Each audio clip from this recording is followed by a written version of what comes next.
according to Dr. Gordon, even the counters they have aren't specific. Even 1 and 2, it turns out, are very vague. And so 1 really means sort of 1, and it could mean 2 or 3, and then 2 means, you know, more than 1, but but that's vague too. And in fact, the word for 1, and so the words for 1 and 2 are actually very similar. So the word for 1 is hoi, and the word for 2 is hoi, and they just differ in the tone, whether it's falling or rising. And then the word for 1 also means small. So if you wanted to say this is small and that is big, you would also use the word hoi to mean small. And so there's actually no distinction being made between a sort of discrete numerical quantity and a sort of overall size. Speaking life.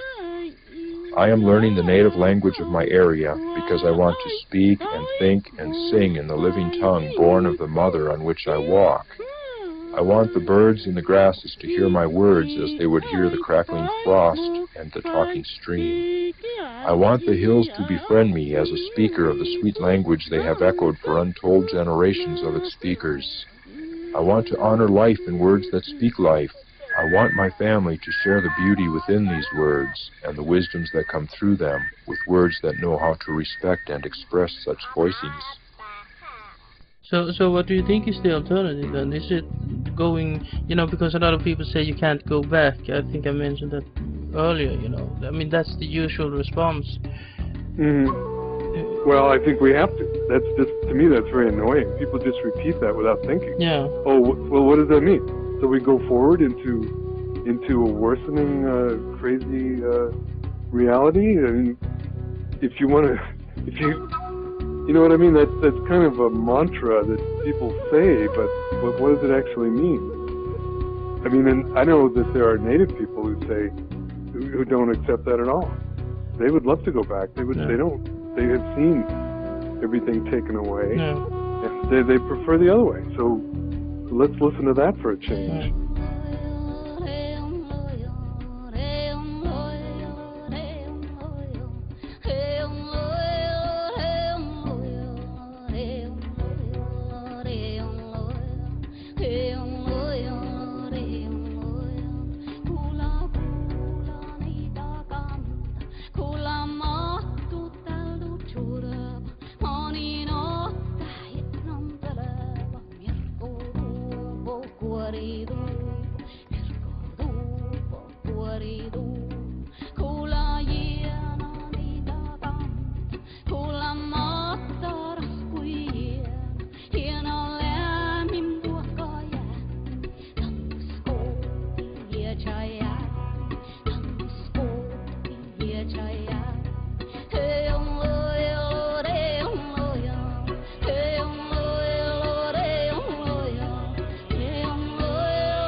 The way that I see it too is that people who defend advanced technology doesn't seem to understand that you can't have the technology without the system, you know. I mean, Exactly. it's you know, a group of, a small band of persons can't really develop a computer, you know. Exactly. Yeah, that's. So, I think you make a very important point. If you don't have the industrial basis, then you don't have any of this stuff, really. And who's going to provide the industrial basis? That's a question I perennially ask in public. Do you want to go down in the mine or work at the smelter or the warehouse or the assembly line? I don't. And if you're an anarchist especially, how are you going to force people to do that? They're not going to do it willingly. You know, it's been a matter of coercion historically. So if you want the computers and all of these things, whatever it is, high rises or something, then you're going to have to do the work. As you point out, this is a mass society where people are forced to do things. Then you have them. But if you have a state of freedom, as you point out, a small group of people isn't going to be able to provide that, which is the point Derek Jensen makes. You know, that's go ahead and do it, but I don't think you'll have many people that want to do all the metallurgy and all the toxic dredge work and all the rest of it. You know, how are you going to do it?